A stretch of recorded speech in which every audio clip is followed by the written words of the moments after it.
I'm Randy Bass. I'm the Vice Provost of Education at Georgetown University. I'm the host of the Reinvent the University for the Whole Person series, and we just completed our second episode of the series called The Next Skill Sets. And we had a terrific session with a half dozen fantastic guests who were talking through the question of what is the skill sets that will be needed in the future that address whole person development. The urgent question that we've been asking throughout the whole series is, what will it take to thrive in the future? What will it take to thrive in an environment of complex problems, of integrated technology, of a globalized networked culture? What will it mean to be a thriving, productive person in that environment? And it's in this context that we've been taking on the question of what is the skill set of the whole person? We all agree in this series that the most important thing to pay attention to is the rapid pace of change. That teaching people just content or very specific skills is not nearly enough because content will change, skills will change, whole professions will change. So the kinds of things that we value in terms of a skill set that we've been talking about is most importantly the ability to learn how to learn, to be agile, to have a sense of belief in oneself and your capacity to learn. Your ability to collaborate, your ability to reach out and connect with other people, especially diverse groups of people, in order to get things done. Teaching students how to be that kind of a learner who's engaged in a continuous lifelong growth, that's the essence of what we've come to talk about as the whole person skill set. In the roundtable conversation we had, we've really started to outline, I think, a really meaningful synthesis around two big poles. Designers talk about how you have to design for the conflicts. So this is really the fundamental conflict that we're seeking to resolve in reinventing the university for the whole person. On the one hand, we have the question of what is it that universities are uniquely qualified to do? We had a very rich discussion about that in this episode, that universities are uniquely good at helping students learn how to challenge themselves, how to become open to experiences, how to be in positions of discomfort or uncertainty, different kinds of uncertainty. That's one of the things universities do, is help to open people to new experiences. The second unique thing that universities do is that they cultivate relationships with mentors, especially faculty mentors, that are transformative. The role of faculty and indeed the larger community and the way that those relationships can be transformative is also unique to universities. And the third kind of really unique, maybe singularly unique quality, as one person put it in the roundtable, is that universities are perhaps the only institution in our culture that can take on complex problems, say like climate change, from an interdisciplinary perspective.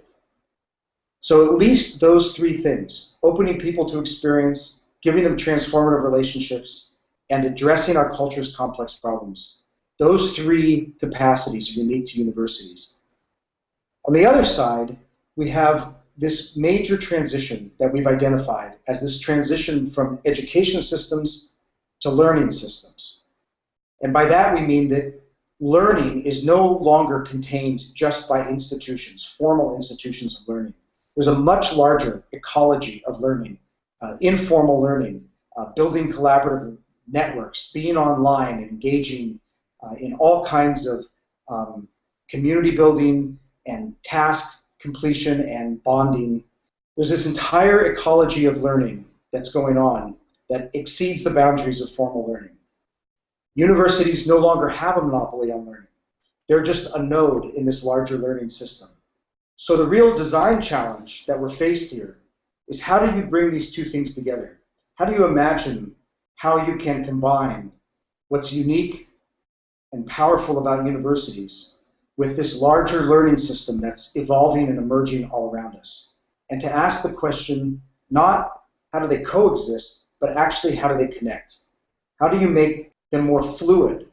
How do you create greater seamlessness, a greater porousness between what goes on inside a university and this larger learning system? So we had a very rich discussion about what this learning system, this larger learning system, is, how it functions, who's engaged in it. We identified that there's a significant generational disconnect among this learning system in that different generations are engaged in learning in very different ways, using very different media. We also talked about how this larger learning system is very much influenced by data, by the growing use of algorithms to shape and manipulate our lives, the role that technology will play in starting to shape what kind of work that humans will do that's unique compared to the work that computers will do.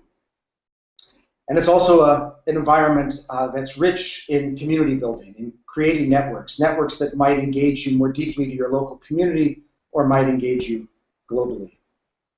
So that was one of the conflicts that we identified, really a major conflict that we need to design around. How do we reconcile what's unique about universities to this larger system?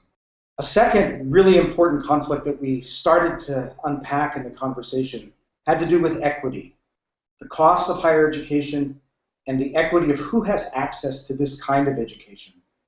This notion of the higher purposes of education, of an education that is both about your civic development, your intellectual development, and your emotional well-being, that kind of holistic education, that does exist now. It has existed for a very small percentage of privileged people. But if we really want to extend this democratically, the major conflict is how do we reimagine new blends to extend that kind of holistic education to all people who want access to higher education? And that's really a question that we will take out of this episode into our next episode, which is addressing learning environments. Because this tension of imagining how you create a much more porous relationship between what happens inside universities and the affordances of this emerging, largely technologically driven learning system, that very much shapes how we imagine the next learning environments. And that's what we'll do in our next episode, is to think, how do we imagine our virtual environments so they have the richness and quality of more intimate learning spaces associated with universities? And how can universities take the best of the kind of engagement that goes on in these participatory learning systems as ways of transforming teaching inside the universities? How can we reimagine spaces as blends of digital and physical? How can we actually imagine taking to scale more intimate learning spaces in which technology plays a major role? So we'll be building very much on this episode as we go to the third episode on the next learning environments.